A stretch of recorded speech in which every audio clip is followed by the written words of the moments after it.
neuroanatómicas que vemos en la depresión, miren, si nosotros estamos pensando que ya hay alteraciones biológicas, que ya hay alteraciones de los neurotransmisores, acuérdense que la función es lo que determina la estructura de todo el cuerpo humano, ¿no? Entonces, evidentemente que va a haber alteraciones neuroanatómicas.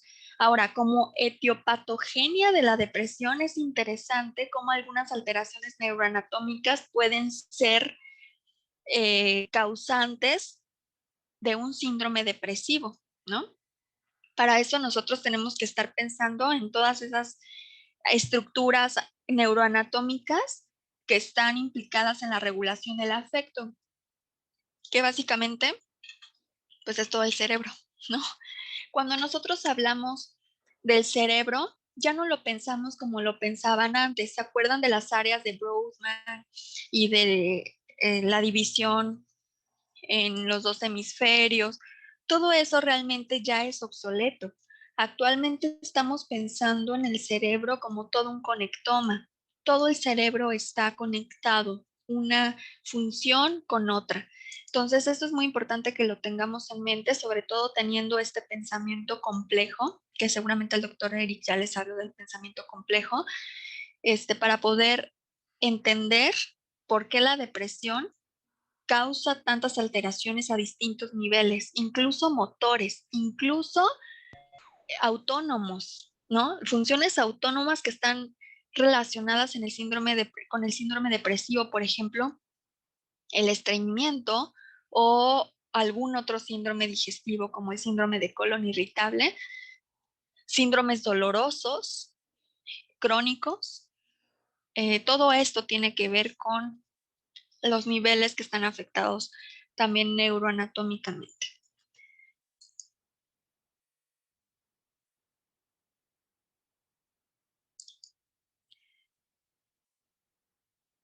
Bueno, tenemos circuitos neuroanatómicos de la afectividad.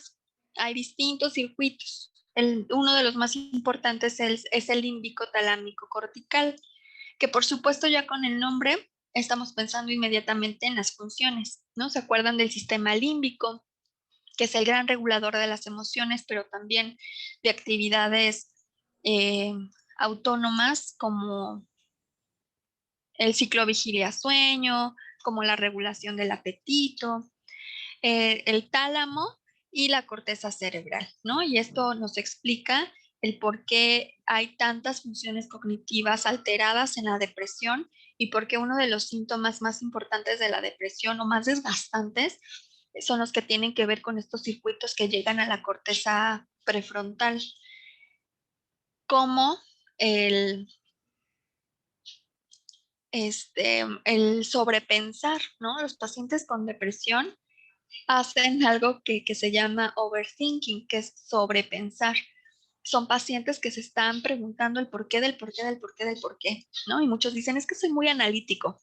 No, corazón, estás deprimido, ¿no? Normalmente estos circuitos que llegan a la corteza prefrontal están afectados y entonces ocasionan una marea de pensamientos que más bien son abrumadores y que no llegan a ninguna meta y que es uno de los desgastes cognitivos pues que refieren los pacientes, ¿no? Que están cansados de pensar. Pero bueno, todo tiene que ver con estos circuitos de la afectividad. El área de la corteza cerebral que está afectada principalmente en la depresión es la corteza prefrontal, pero también la que tiene conexiones directas con el sistema límbico, que es la corteza límbica, en donde hay grupos monoaminérgicos, en donde hay conexiones con grupos monoaminérgicos del tallo cerebral, como los grupos receptores de la adrenalina, de la noradrenalina, de la serotonina, de la dopamina, de la acetilcolina y de la histamina.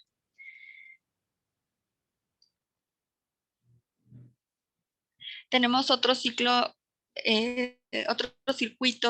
relacionado con el afecto, que es el límbico estriado pálido talámico cortical, que también su propio nombre nos dice desde dónde están las afecciones, ¿no? Y que tiene que ver aquí también con la regulación del apetito y todos los síntomas que vamos a ver con estos pacientes, ¿no? Del apetito, del ciclo vigilia-sueño, los trastornos neuroendocrinos que están más bien a este nivel. En el tálamo, sobre todo en el núcleo ventral anterior y en el núcleo dorsomediano. La corteza cerebral implicada en este circuito es la parietal y la premotora principalmente, pero por supuesto que también la prefrontal, siempre como la corteza prefrontal actúa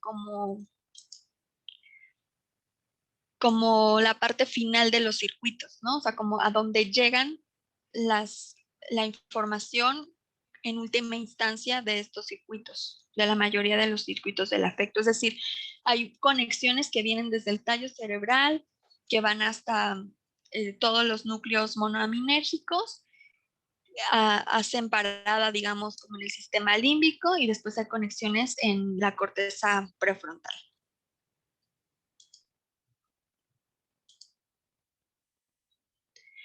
Y estudios de imágenes funcionales nos han comprobado los trastornos neuroanatómicos, las alteraciones neuroanatómicas en la depresión.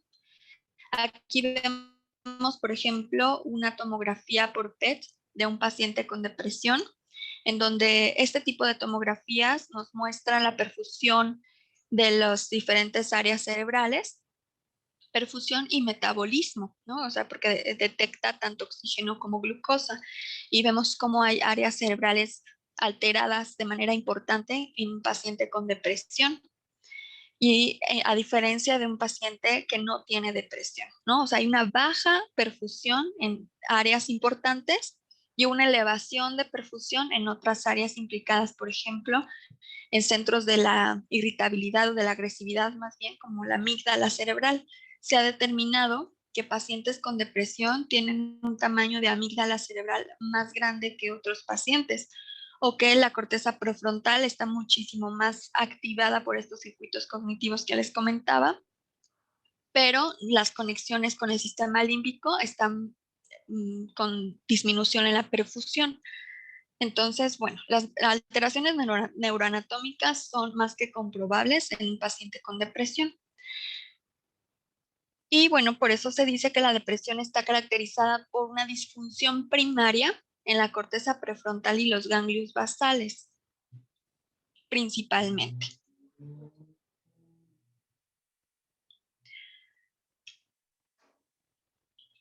Bueno, vamos a hablar un poquito de epidemiología y de cómo es frecuente este síndrome a nivel mundial y por supuesto a nivel país.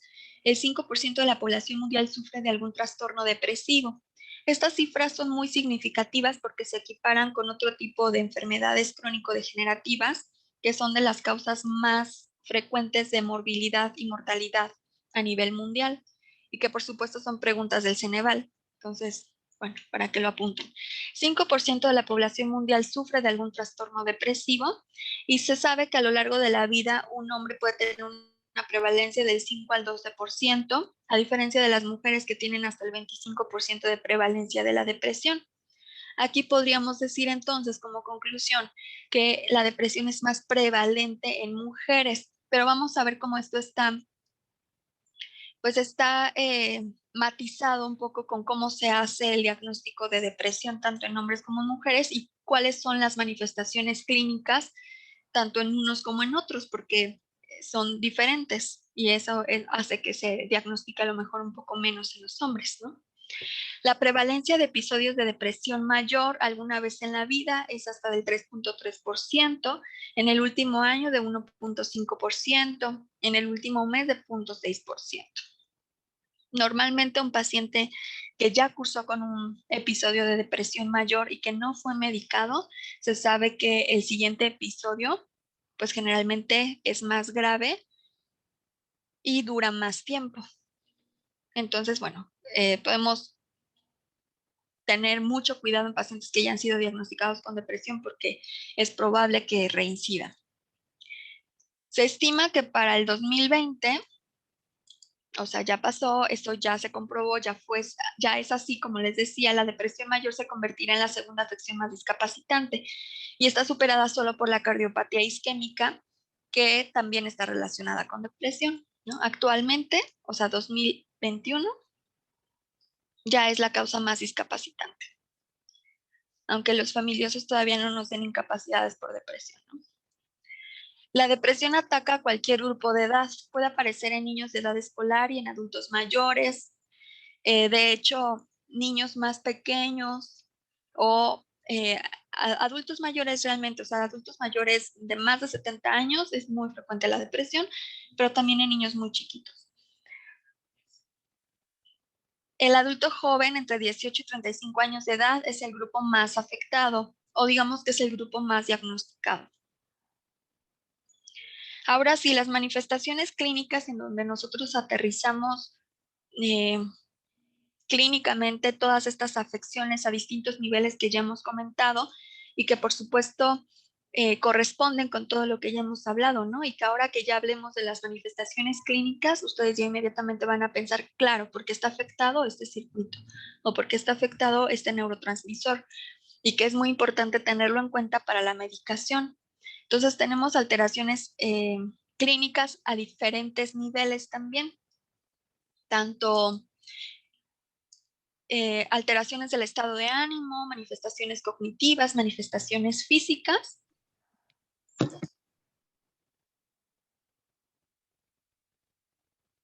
Bueno, las alteraciones del estado de ánimo principalmente es un ánimo depresivo, ¿no? Así lo describen los libros.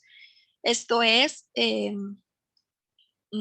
pues un estado de ánimo a la baja, en donde hay una disminución del talante, una disminución de las ganas de hacer las cosas, pero puede haber también irritabilidad, es decir, que aumenta la respuesta emocional ante estímulos de una magnitud no proporcional con esta respuesta. ¿Me explico? Bueno, seguramente me explico, ¿no? Seguramente alguno de ustedes lo ha sentido. Ansiedad.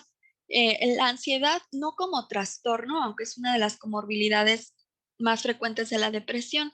La ansiedad como un estado fisiológico, ¿no? En donde el paciente tiene elevación de todas estas hormonas contrarreguladoras, principalmente del cortisol, y manifiesta todos los síntomas de ansiedad, ¿no? Sudoración de las manos, eh, taquicardia, sensación de miedo.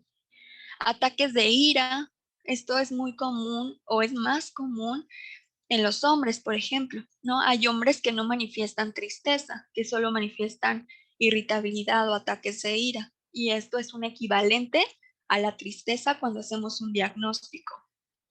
Esto es importante tenerlo en mente porque depresión no es tristeza necesariamente. Anedonia, desesperanza, incapacidad para responder a las sorpresas, es decir, están planos, ¿no? O sea, no hay disfrute por aquellas cosas que solían disfrutar.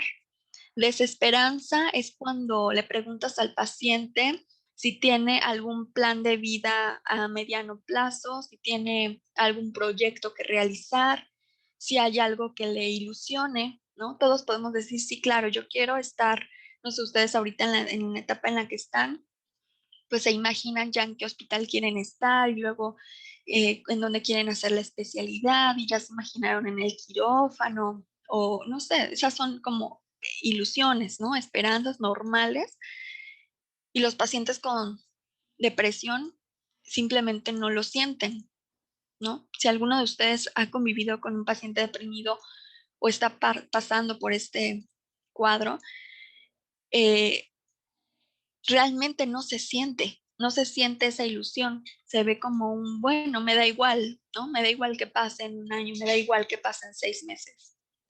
Y la habilidad emocional principalmente al llanto, ¿no? O sea, se llora de felicidad, se llora de tristeza, se llora de porque ya pasó la mosca. Y normalmente los pacientes nos dicen en consulta, es que no sé por qué estoy llorando, ¿no? O sea, simplemente estoy llorando. Manifestaciones cognitivas. Concentración disminuida. Concentración disminuida, es decir, el paciente está disperso, ¿no? Y te lo dicen, ¿no? Es que no puedo ni siquiera sentarme a leer 10 minutos porque ni siquiera sé qué estoy leyendo. Falta de interés, falta de motivación, pesimismo. Esto es muy común en los pacientes deprimidos, el pesimismo, la visión catastrófica de las cosas, ¿no? Cuando ustedes en el discurso del paciente escuchan, ¿para qué voto? Si cualquier partido político nos va, con cualquiera nos va a ir como en feria, ¿no? O ¿para qué me cuido? ¿Para qué uso cubrebocas? Si de cualquier forma este virus nos va a matar a todos. O, bueno, sí me explico, esta visión catastrófica de que todo se va a acabar, porque inconscientemente puede estar también el tema del deseo de que así suceda, ¿no? Pero todo esto responde al cuadro de la depresión. Hay una visión de túnel, es decir, al paciente se le reducen todas las posibilidades.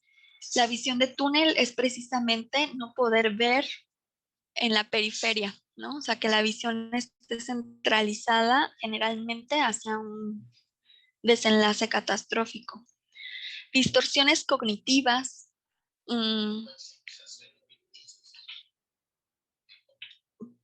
Distorsiones cognitivas se refiere a que es fácilmente maximizar o minimizar lo que se está entendiendo de la afuera, ¿no? O sea, se hace algo eh, muy grande o se minimiza algo que puede estar siendo peligroso para el paciente. Baja autoestima, pensamientos de muerte y de rechazo, culpa inapropiada, hipersensibilidad al rechazo. Esto es importante porque el paciente te refiere a lo mejor no necesariamente que se quiere matar, pero sí te dice, me gustaría dormirme y no despertar. O sería mucho más fácil que yo saliera a la calle y me atropellara un camión y entonces ya todo se acabara. O ojalá tiemble y se caiga el edificio en donde estoy, entonces ya todo se va a terminar, ¿no? Esos son pensamientos de muerte, en donde realmente no hay una idea sobre quitarse la vida, pero sí de que algo más le quite la vida.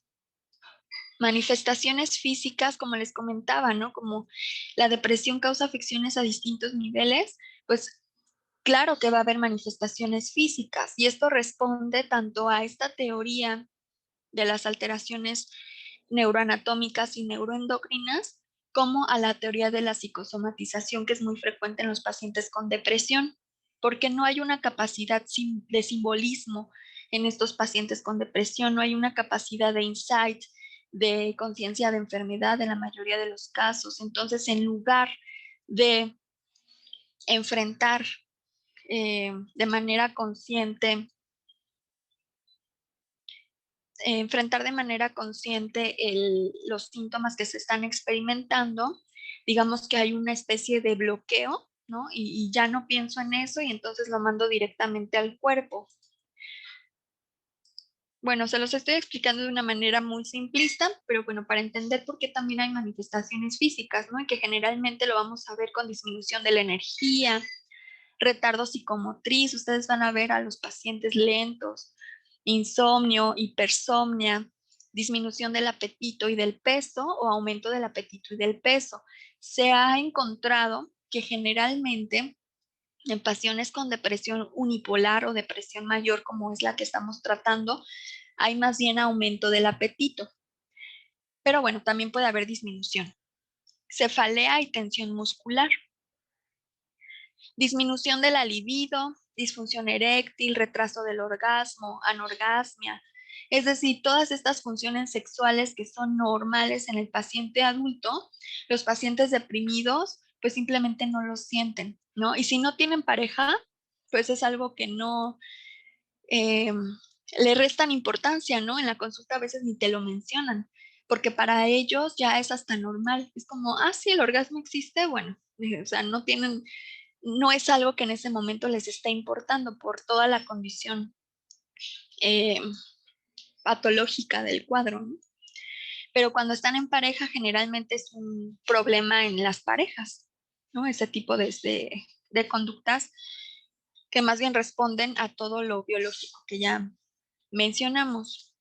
Cuadros digestivos, gastritis, colitis, sensación de quemazón abdominal, que bueno, aquí ya lo podríamos encuadrar en otro tipo de síndromes digestivos que están relacionados con el aumento del cortisol y con toda esta cascada de inflamación que causa el cortisol, dolor generalizado de músculos y articulaciones, ¿no? O sea, son pacientes que es que despierto con muchísimo dolor en el cuerpo, me cuesta trabajo correr, me cuesta trabajo emprender alguna actividad física, porque francamente hay dolor en pacientes deprimidos.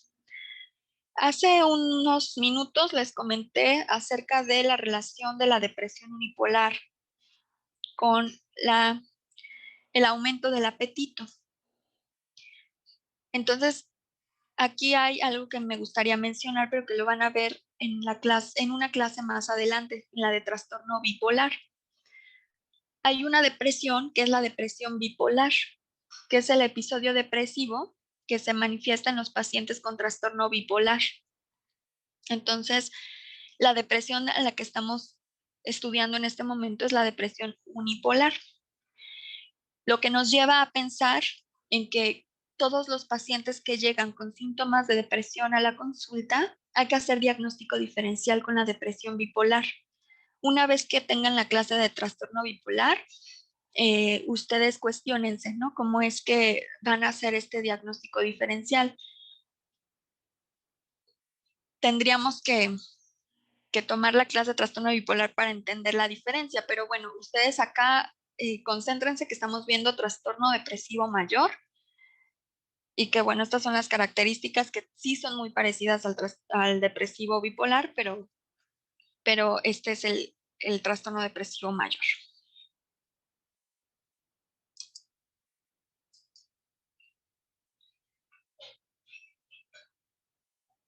Manifestaciones conductuales. Por supuesto que va a haber dificultades interpersonales con la familia, con la pareja, laborales. Son pacientes que ustedes los ven lentos, inconstantes, con poca capacidad de escucha. Generalmente son pacientes que se aíslan, ¿no? Que prefieren no convivir con los demás o al contrario, ¿no? Que hacen como defensas maníacas. Defensas maníacas de la depresión es muy común encontrarlo en personas jóvenes, por ejemplo, ¿no? Que prefieren irse de fiesta que enfrentar los síntomas que realmente están teniendo, ¿no? Por ejemplo, o que empiezan a consumir otro tipo de sustancias para estimularse debido a todos los síntomas depresivos que ya presentan. Entonces, finalmente, esto se traduce en disfunción social. Evitación, aislacionismo, disminución en la productividad, disminución en las actividades placenteras. Generalmente es algo que nos refieren mucho los pacientes, ¿no? Yo solía salir a correr todas las mañanas, pero tiene como 2 semanas que no me puedo levantar de la cama y ya no, ni siquiera me motiva a salir a correr, ¿no? Siendo que es algo que disfrutaban hacer mucho.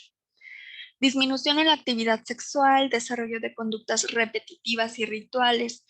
Esto es muy común, ¿no? Las conductas repetitivas o rituales o conductas obsesivas, porque es una forma en la que el paciente enfrenta la ansiedad. Entonces, normalmente son conductas que en el cerebro del paciente funciona como un paliativo. Entonces hacen este tipo de conductas rituales o repetitivas. Trabajar compulsivamente, esta sería como una defensa maníaca, ¿no? Pacientes que están muy deprimidos y que para no poder enfrentar o por no poder enfrentar esta situación, trabajan más tiempo, más horas o en trabajos más intensos.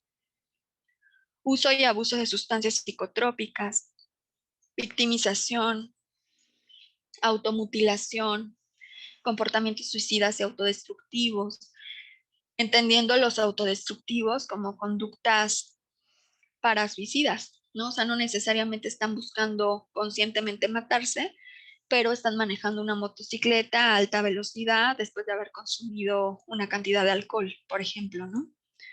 O Disculpe, doctora, salen, dígame. ¿está proyectando algo? Es que no se ve nada. Ah, ok. Sí, Sí pero se yo ve veo una reflejado. presentación que Sí, yo dice también estoy viendo una. espectro psicopatológico. Ajá. ¿Qué dice? Igual veo esa pantalla. Es ¿Qué que se dice ve la una presentación? diapositiva, doctora, pero no sé si esté avanzando o no.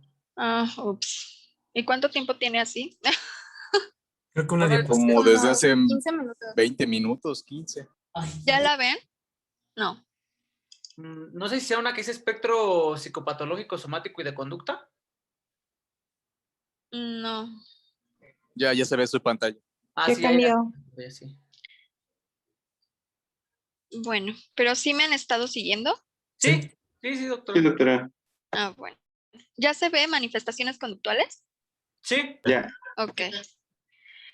Bueno, nos quedamos en automutilación, comportamientos suicidas y autodestructivos, comportamiento violento y aumento de la dependencia. Normalmente, bueno, psicodinámicamente encontramos pacientes deprimidos que se relacionan con personas narcisistas, por ejemplo, ¿no? Personas que les permitan satisfacer ciertas necesidades y que les generen este vínculo de dependencia y que es algo que necesitan, ¿no? Necesitan para estimularse porque finalmente están en un estado de baja o de depresión, con todo lo que hemos hablado. Comportamiento violento, o sea, los pacientes que son violentos, es decir, que suelen tener actitudes agresivas dirigidas hacia algún grupo de personas o hacia alguna persona, pueden estar siendo parte de un cuadro depresivo no tratado. Y otras manifestaciones como falta de iniciativa, incapacidad para iniciar y terminar proyectos, tomar decisiones precipitadas e inconvenientes, manifestaciones psicóticas, que esto lo vemos mucho en pacientes ya mayores o con alguna comorbilidad importante que hacen depresiones psicóticas, con alucinaciones, ideas delirantes sintónicas con el estado de ánimo. Cuando vemos todas estas manifestaciones clínicas, la verdad es que a muchos, pues sí nos da pendiente, ¿verdad? Porque seguramente muchos nos identificamos con muchas de estas manifestaciones. Hay muchos grados de severidad de la depresión y lamentablemente el personal de salud tenemos muchísimo más riesgo de estar deprimidos, al menos alguna vez en la vida. Entonces, sí es importante que lo reflexionen, sobre todo porque entre más pronto o a tiempo sea el diagnóstico y el tratamiento, menos complicaciones van a tener a la larga, y sobre todo ustedes que están iniciando una carrera profesional, pues realmente necesitan mucho tiempo y necesitan estar, digamos que anímicamente, cerebralmente, en las mejores condiciones para poder concluir sus proyectos. Actualmente hay distintos grupos en Facebook. No sé por qué. Bueno, yo creo que por la pandemia se hizo muy común esto de hacer grupos en Facebook. Y hay específicamente unos de doctoras, en donde muchos médicos ya especialistas, con muchos años de experiencia, etcétera, han estado hablando sobre las condiciones psiquiátricas que han experimentado a lo largo de su vida, ¿no? Y muchas refieren un diagnóstico reciente de ansiedad o de depresión. Y muchas dicen, pues es que ojalá me hubieran diagnosticado depresión en el internado, que fue la primera vez que me intenté hacer daño o la primera vez que tuve ideas de muerte, ¿no? Porque probablemente yo sería más feliz o podría haber terminado lo que hubiera querido. ¿Sí me explico? Es importante mencionárselos por el riesgo que significan estos trastornos del afecto en personal de salud como nosotros.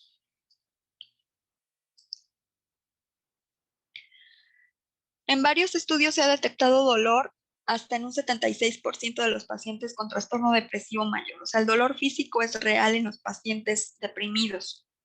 Generalmente es dolor muscular, en especial fibromialgias o dolor abdominal, cefalea, dolor articular, cervical. Les comentaba, normalmente estos son pacientes que tienen poca capacidad de simbolización y entonces mandan directamente todas esas emociones que no pueden hacer conscientes, las mandan al cuerpo. Por eso también es muy frecuente encontrarlo en niños Niños con síndromes dolorosos, el más frecuente es abdominal y que no tienen ninguna otra etiología, probablemente se trate de un cuadro depresivo.